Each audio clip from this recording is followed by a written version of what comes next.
the gate exam,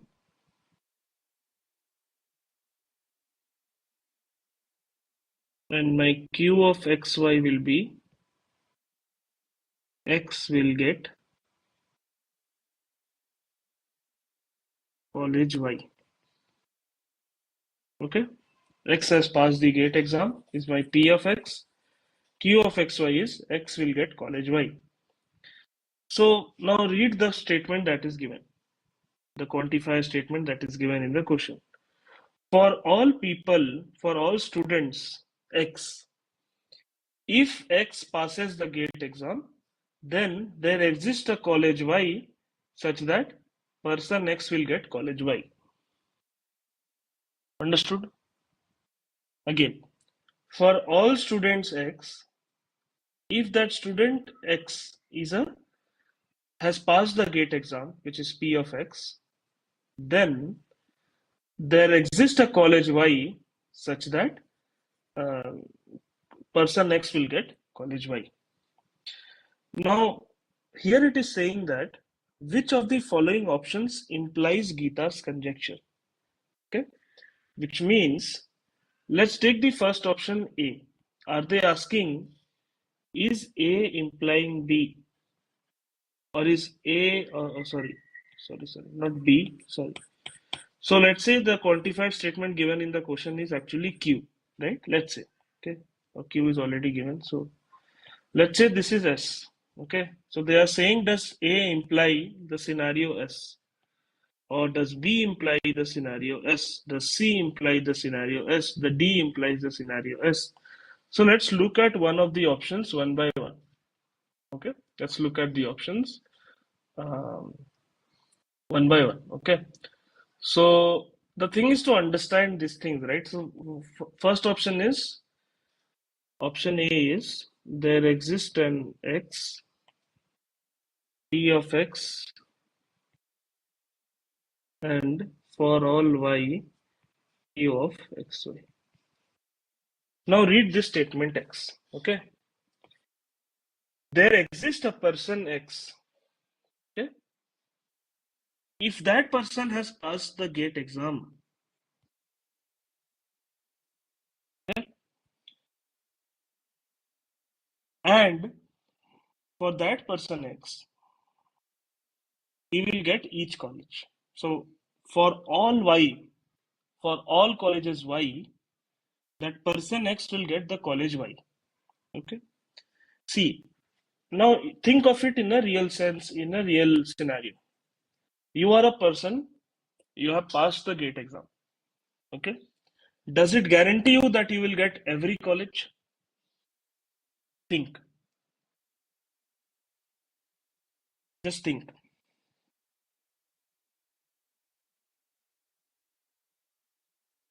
It depends on the rank, right? It's just not PX is X has passed the gate exam. PX doesn't mean that X has actually what shall I say? X has topped the gate exam, right? If you are a topper, sure, you can do that. Okay. Now you might argue that, hey Aditya, here is the thing. Let's say it's given there exists an X. Okay, there exists an person X. That person is the topper, let's say. Because it's not for all. It's there exists a person X who is the topper. PX has passed the gate exam. See, if a topper will definitely pass the gate exam. I hope that is not a confusion. So that person X has topped the gate exam. So its P of X is true for him. And all the colleges Y that exist, he will get that college. He or she will get that college Y. Right? That is something that you might argue. Fine. But I also gave you an example where there can be an X, let's say Aditya, who scored 28 marks, which is the cutoff,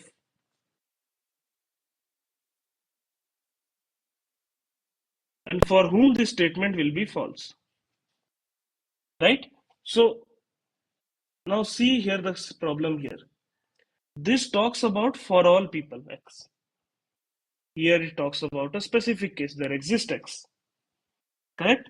So that is the main reason why this option is not correct, because this talks about if you get one person X, Hmm? If you get one person X, it's okay. Here it talks about you have to get for all X, for all people X, right? So that is the issue here, and that is why A is not the right answer. Understood? Okay. See, for X equal to Aditya who has scored 25 marks, this is not true, right? You have to find a particular proposition such that this implication will be actually true, right? So that is the problem. Now look at option B. Option B is saying for all X, for all Y, Q of XY. See, the thing is to find out when this is true, does it imply false? If this is the case, imply false meaning does S will S become false? Now, if you see this statement right on the LHS, that is this option for all X for all Y Q of XY, if you're saying this is true, which means this is the ultimate case. I mean, everyone got rank one. It's like that. So every pair of student X and Y, for it is true for all X, for all people X who have passed the GATE exam, for all people or for all colleges Y, X comma Y is true. Okay, and always if you see this set right, which is the scenario S, is a subset of B, and if B I'm saying is true, definitely S will be true. So definitely you will never get a state where true will be true, true will be always true will be false, true will always imply true, which is true. So that's why B is actually one of the answers. Again, one of the answers. Why? Because this was a MSQ question. So B is an answer. Option C says there exists a Y for all X, P of X implies Q of X. Now, if you see this, right, this is just a twisted way of saying the scenario S. It means the same thing. What is S?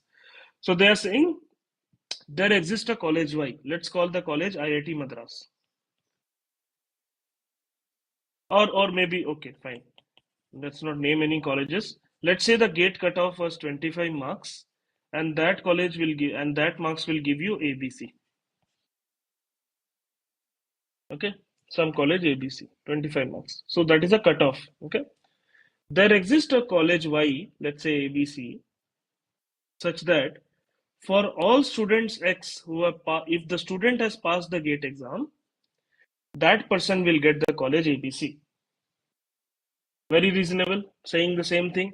Here you are saying in the scenario as you are saying for all people X, if the person passed the gate exam, then there exists a college for which he can get the admission. He or she can get the admission. Here it says there exists a college X, Y, let's say ABC, such that for all people X, if that person has passed the gate exam, then that person will get the college ABC. So that is why option C is also the right answer. Option D is, just a second, guys. Takes time to load for some reason of today. Okay. Option D says there exists an X. Again, the problem you see here, right? Again, the same as option A. There exists an X, P of X. Then what is that? And there exists a Y, Q of XY. And there exists a Y. This is even more restricted here, right? So what I'm trying to say here is, you find a person X, let's say Aditya, right, who has passed the GATE exam and he will get a college Y. You can find a person, someone else, who has passed the GATE exam and for which this will never be true. Okay, for whom this will never be true. Again, the other thing to look at this is, it is not always the case that there exist will always imply a universal quantification. Existential will always imply a universal quantification is an incorrect statement. So whenever there exist, and you're talking about universal quantifiers as well, okay, then what you can say is that this is not true as also. It's the same logic as the option A. So D is also false. So B and C will be your correct answer. Okay.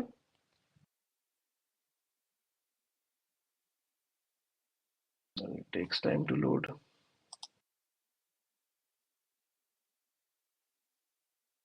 Okay. Now look at this question.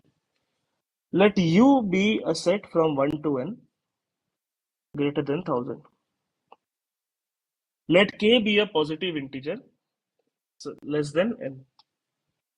Let A and B be subsets of U. Let A and B be subsets of U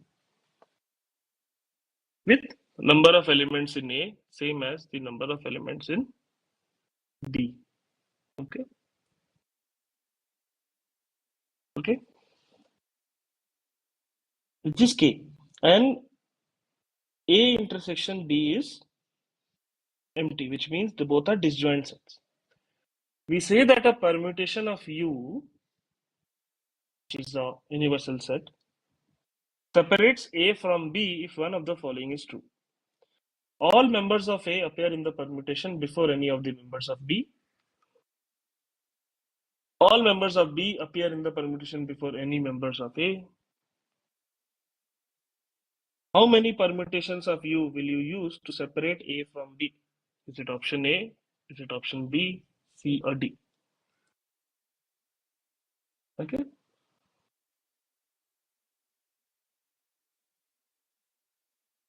Okay. Fine. So let's look into this question. So you are given your permutation, which is a set U. It takes time to load, man, today. Okay.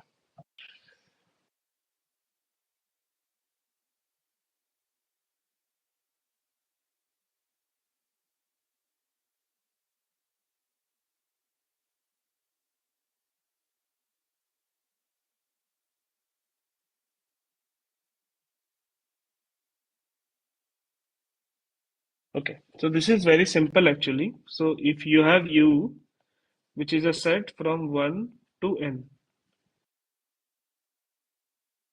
all the way to n. Okay. What I will do now is, since the number of elements in A and number of elements in B are the same, which is K, out of the total n elements, I will separate out 2K elements. So which means from n elements, I will choose n minus 2K elements. Okay. The second part.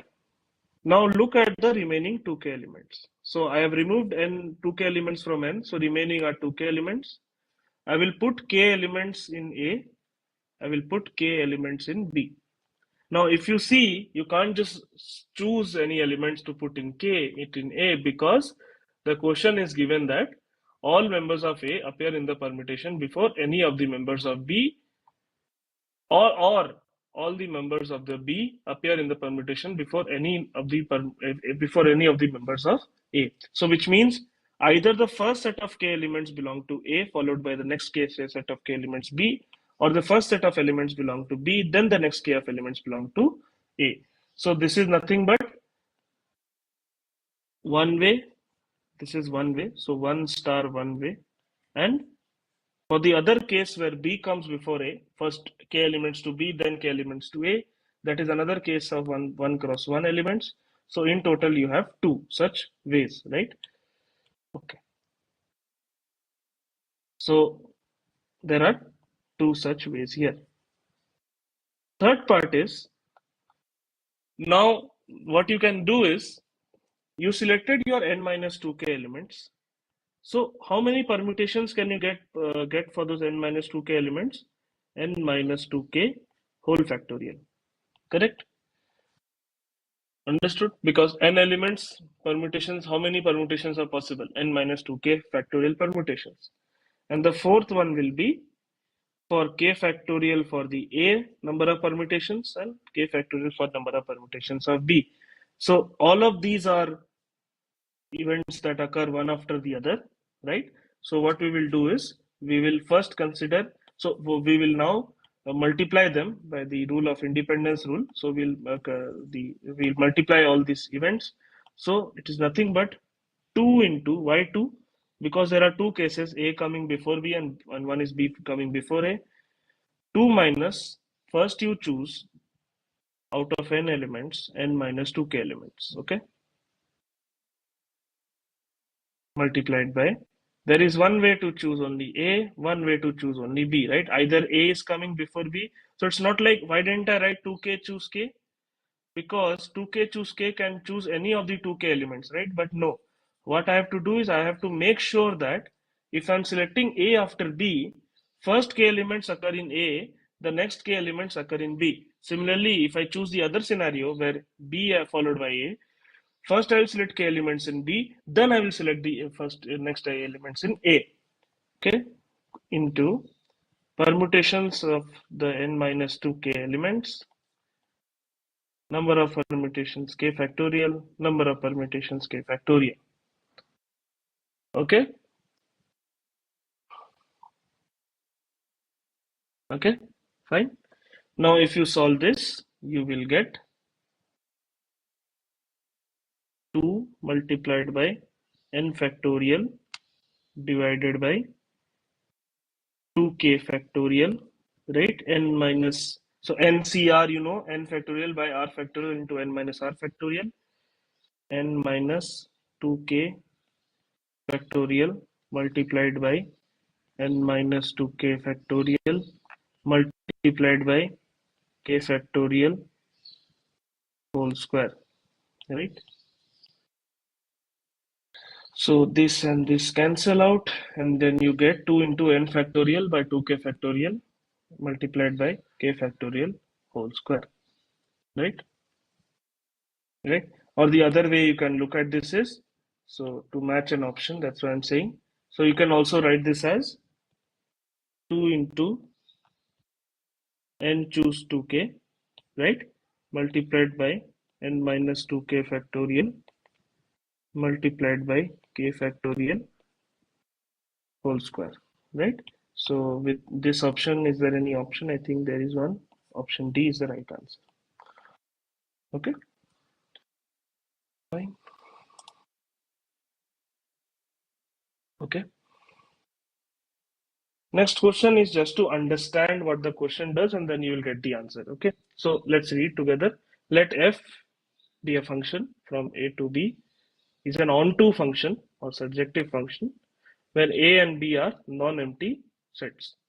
Define an equivalence relation on the set A as A1 is equivalent to A2, E1 is related to A2 if f of A1 is same as f of A2, where A1 and A2 belong to the set A. Let E be the set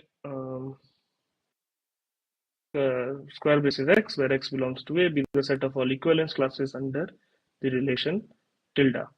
Define a new mapping f, capital F, from the equivalence set to B as f of x equal to f of x for all the equivalence classes um, given in E.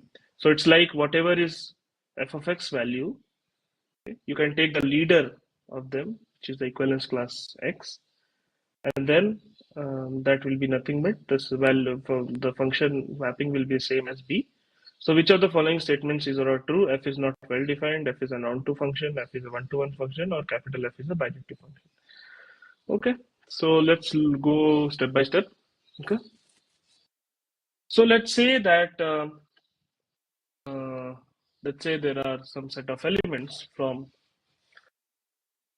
let's assume set A is A1, A2, dot dot dot till some AN or AM.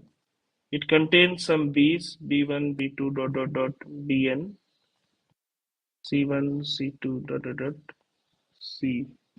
P are the set of elements for A.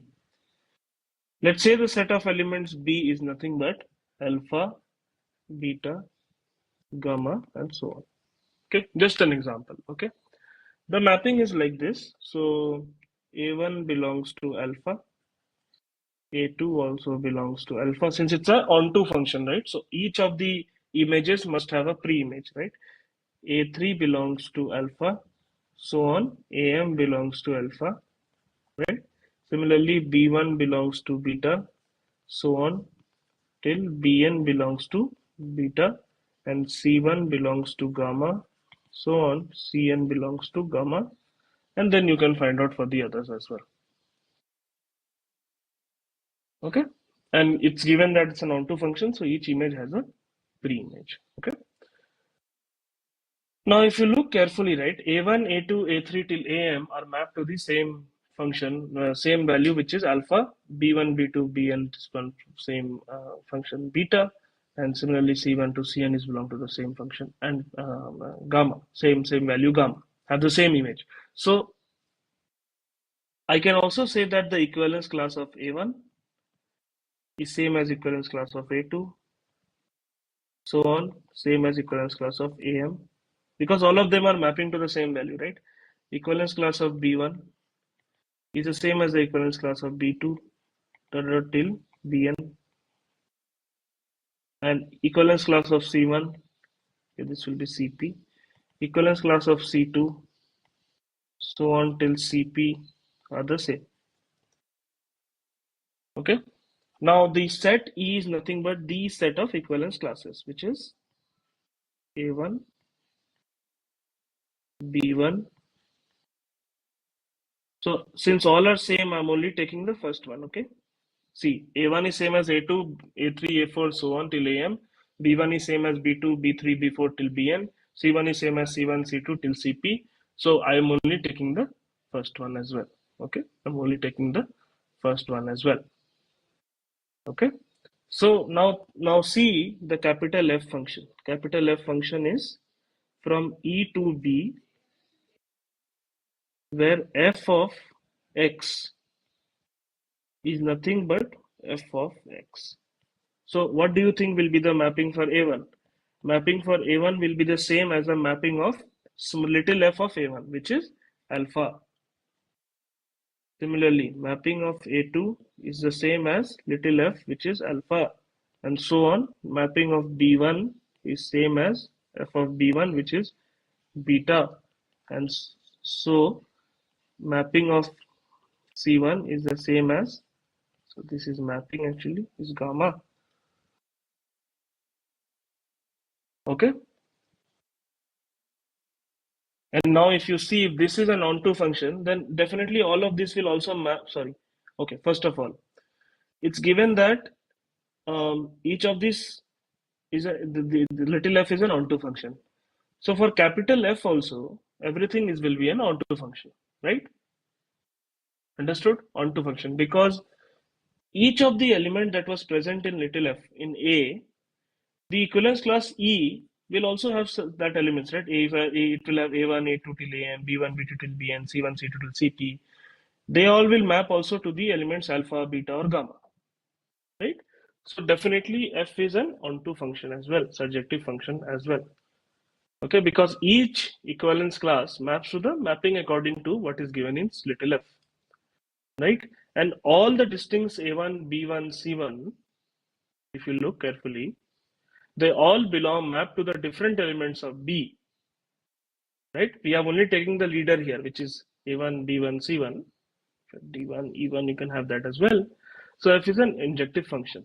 So F is both a well-defined function, it is a surjective function, it is an injective function, and if a function is both surjective and injective, it becomes by default a bijective function. So D will be the right answer. Okay, fine. Okay,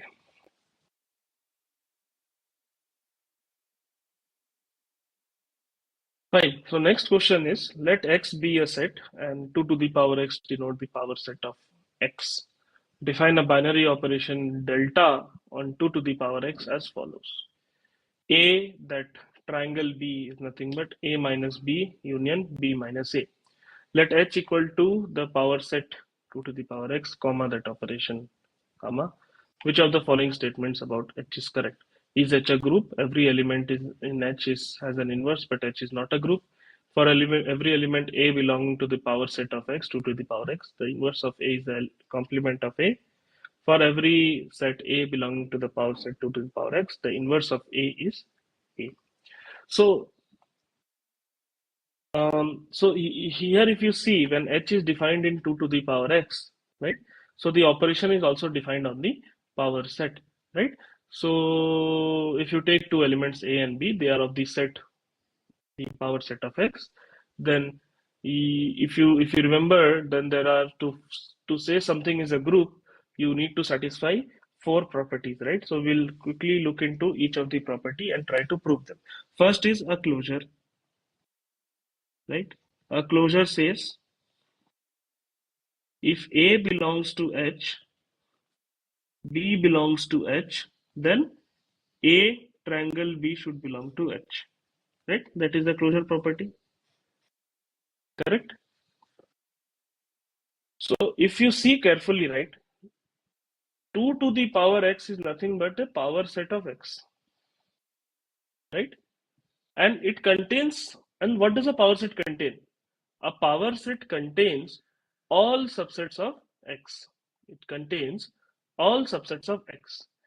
And so, if you take two elements A and B, right, A union B will belong to the power set of x. A intersection B will belong to also the power set of x. If you take A minus B, it will still belong to the power set of x. If you take B minus A, that is also the set you get, is a sub, that will be a part of the power set of X, right? So whatever you do, howsoever you do it, right? Howsoever you do it, whatever you do it, you will definitely get, you will definitely get power set of the element, the resulting set will also belong to the power set of X. So that is why this satisfies the closure property. The second thing here is to satisfy something called the associativity,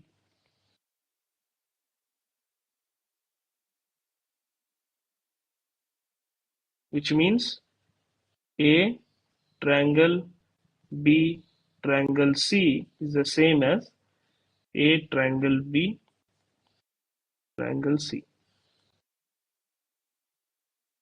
Okay, this is the associativity. Okay, fine. Now one way to prove this is using Venn diagram. Okay, Venn diagram you can use to prove it. You can do the mathematical calculation as well. That will take a lot of time, right? So let's draw the Venn diagram. So this is my A, this is my B, and this is my C. Okay, we'll draw for the LHS, for the RHS as well. Okay, okay. So B triangle C is nothing but B minus C union C minus B. Okay, so let's say this is A, this is B, this is C. B minus C is this part, right? This part, sorry, this part, right? C minus B is this part. Okay? Everything that is in C and not in B, and B minus C is everything that is in B and not in C. Now, if you take that with A minus that, you will see that only this will be there, right? So again, okay, let's make it a bit more simpler. Okay, so there is a property here. Okay, let me write it this way. It's the same as B union C minus B intersection C. Okay, this is a property. You can prove it using the Venn diagram. This is also a property. So if you try to prove this one, right, then if you see carefully, just a second. See, this is symmetric difference only. If you see the thing, right, this is symmetric difference only, what they have asked. So symmetric difference has this property. Okay, so again, some issue with the pen today. Okay, so this is my B. Okay, what is B union C? B union C is the entire part except the part where A is exclusive, right? Minus B intersection C, which is this part. So B union C minus B intersection C is this part. Okay. you will take the B union C, subtract the part which is common across B intersection B and C. Once you get this set, right, let's call this set as X. Okay. Then you have to do A union X minus A intersection X. So what will be A union X? You include the part that is the union. What will be A intersection X? You subtract this part. You subtract the part which is common. So remaining is this part. So you remove all of this now.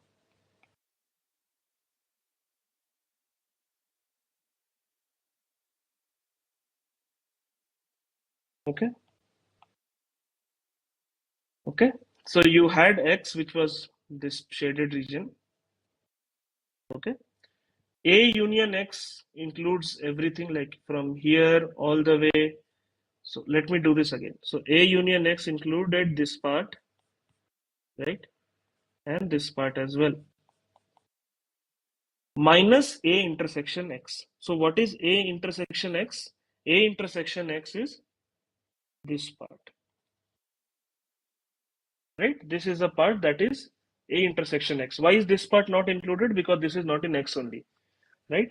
So A union X, and you will subtract this part. So you get, okay, that was a mistake. Sorry. Now this is correct actually. You get this part. So, okay. You just subtract the part which is common. Okay. You won't actually, you will still have to include the part which is exclusive to B and C. So if you see, it only includes the part which is common, right? Which is not common. So whatever is exclusive to A, whatever is exclusive to B, whatever is exclusive to C, that part is only present in the final configuration. Okay. Fine. So if you look at the right hand side part as well, this is my A, this is my B, this is my C. So first you are doing A and B. So you are only including the part. So A union B is the entire thing, minus A intersection B is this part. So you are including this part and this part. Okay. Now that with C is A union X means you are including the entire C here. Minus A intersection C is this and this, you subtract that. So you again get the same thing. You get the same thing. LHS is the same as RHS, right? So that is why option number 2 is also correct. You can go ahead and prove it algebraically as well, but that will take a lot of time. Okay. Okay. Now the next part that you have to prove is, let me use a different color for that, is identity. Is identity. Okay. For identity, let's say you take an element E that belongs to the power set of 2 to the power x. If you are telling me that A, symmetric difference E is A, right? Then which means A union E minus A intersection E should be same as A. Okay. When it will be possible, A union E should be A and A intersection E should be phi. Then only you will get the value as A. Let's say that the value of E is A. Then A union A is A, but A intersection A is also A. So A union A minus A is phi, which is not A. You might consider E as B such that B is a subset of A. Then my A union B is A. If B is a subset of A, then A union B is A. But what will be A intersection B? A intersection B will become B. Right? And A minus B will be all elements that are in A, not in B, which is all the elements that remain. It's not equal to A again. And if you find out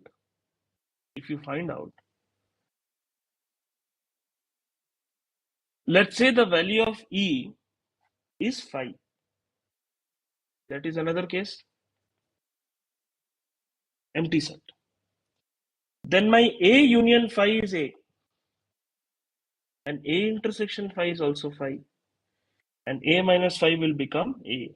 So what is the identity element here? Identity element E will become phi. Now, last option 4 is it should have an inverse. Okay. Which means for an element A, there exists an element B that also belongs to the power set such that A symmetric difference B or B symmetric difference A should give you the identity which is phi.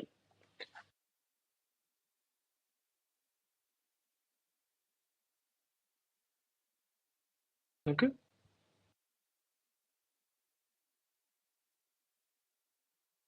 Fine. So see this now, which also means that what is A symmetric difference B is nothing but A union B minus A intersection B is equal to phi. Now just think, when can this be possible, right? One thing that should be sure that my A union B should be the same as A intersection B.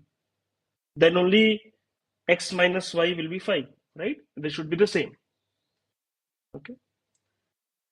So A union B or A intersection should not be subsets of each other, or else you won't get phi. If I consider A and B are the same, A is equal to B, then A union B is either A or B, you can call anything. A intersection B is also A or B, you can call anything. And A minus A will become phi. So what does it mean? Every element present in 2 to the power x is its own inverse. Okay. So we have proved all 4 properties. So certainly A is a correct, A option A is a group. Every element in H is an inverse, but H is not a group is incorrect because I said it's a group. For every element A belongs to 2 to the power x, the inverse of A is the complement of A. As we saw just now, the inverse of A is itself only. You don't have to go with 2 to the power x. Correct? So C is also incorrect. Inverse of A is A. Option D is the correct answer. Okay. Again, if you still face an issue, please feel free to comment down below. Any doubts you have, okay? We'll try to address it as soon as possible. Now the next question is, consider a random experiment where 2 fair coins are tossed. Let A be the event that denotes head on both the throws, B denotes the first throw, C denotes the event that head on the second throw. Whether the following statements is true. A and B are independent, A and C are independent, B and C are independent. Probability of B given C is the same as probability of B. Okay. It's very, very simple, this question. Okay. So it's just 2 throws of a coin, right? So what is the sample space? I hope everyone knows by now. The sample space S is HH, HT, TH, and TT. Either both tails, both heads, either one first is head, next is tail, or next first is tail, next is head. Probability of event A, which is head on both the throws, is 1 by 4. Probability of event B, which is head on the first throw, is also 1 by 4. Oh, sorry, it's 1 by 2. Why? Because either HT or HH, so 1 by 2. Probability of C, which denotes head on the second throw, is also 1 by 2. Right?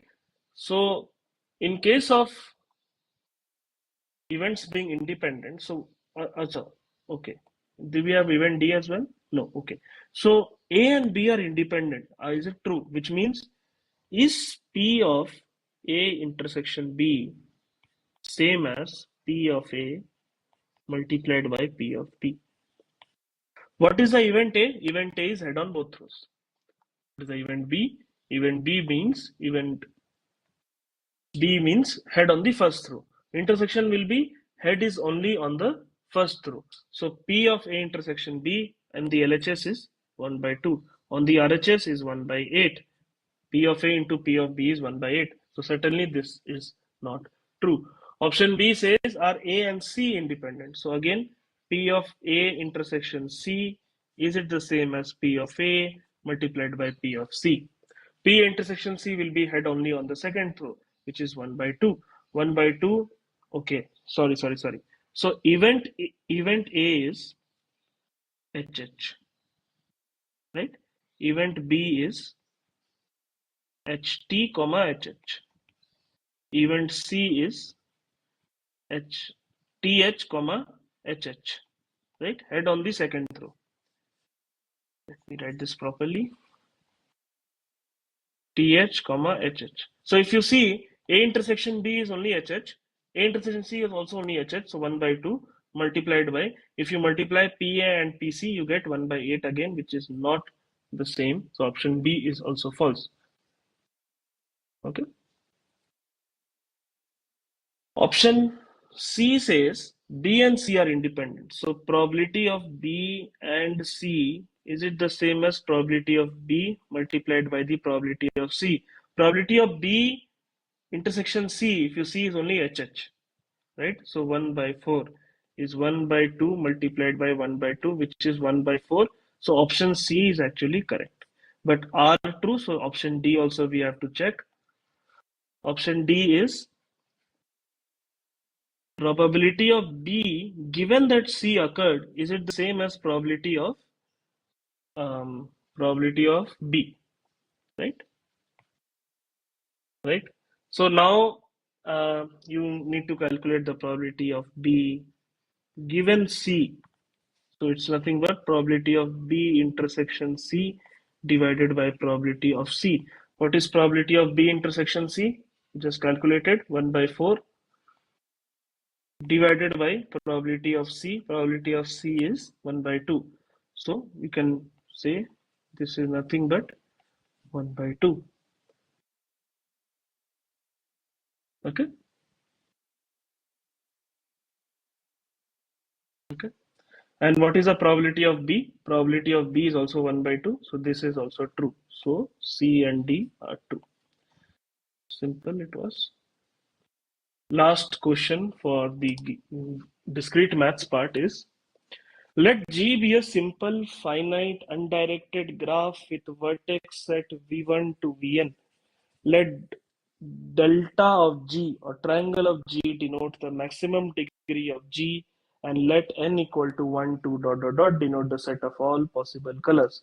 Color the vertices of G using the following greedy strategy. For all vertices from I equal to 1 to n, color V of I is nothing but the minimum that is present J belongs to n, such that no neighbor of Vi is colored J. Which of the following statements is or are true? This procedure results in a proper vertex coloring of G. The number of colors used is at most G plus 1, the degree of G plus 1, maximum degree of G plus 1.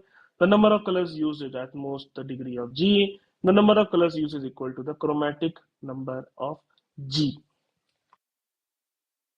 Okay, so to do this right, take a simple example, okay, and take the worst case example. Let's take K4. Everyone knows what K4 is, right? Complete graph on 4 vertices. 4 vertices, V1, V2, V3, and V4. So everything is connected to each other. Okay, it's undirected. Okay, it's undirected. So let me not draw directed edges. Okay. Okay. So this one, and this. Okay. They have given the algorithm. Algorithm is you start from each vertex from I equal to 1 to n.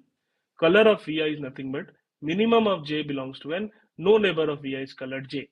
So initially all of them are not colored anything, right? So you go to V1. You see the minimum of J is 1, right? Because we start with 1. So V1 will be assigned the color 1. Okay. Now we go to the next one, V2. V2 is saying the color of V2 is nothing but minimum of J belongs to the set of natural numbers n, such that no neighbor of V2 is colored J. So if let's say I consider 1, then V1 is colored 1, so V2 cannot be colored 1. So you have to color it as 2. Similarly, V3, you have to color it as 3, and V4, you have to color it as 4. Okay? If you see each of the vertex has a unique color, so it generates a proper vertex coloring of G. Okay? It generates a proper vertex coloring of G. So option A is correct. Option B is also correct. Why? Because what is the maximum degree delta of G in here? It is 3, right? It cannot be more than 3. It's 3. And the colors are assigned 4. 4 colors are assigned. So number of colors used is at most maximum degree plus 1. So C is also, B is correct, C won't be correct. Option D says the number of colors used is equal to the chromatic number of G. Now, if you would have drawn only this graph, if you find the chromatic number also, you will find the value as 4, which is the same. What is the chromatic number? Minimum number of colors you can use to color the graph. But if I just remove these two edges, will the algorithm that was discussed in the question, will that change?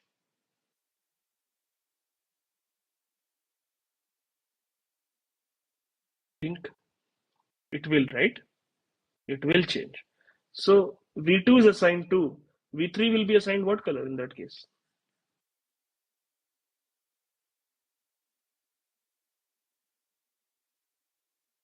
V3 will be assigned 3.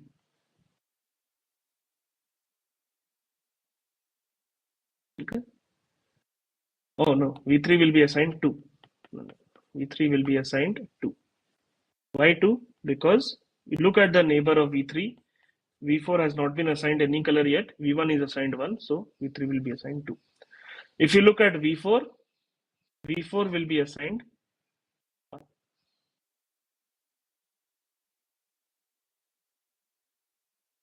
Okay. For this one again you find out, but there is one there is one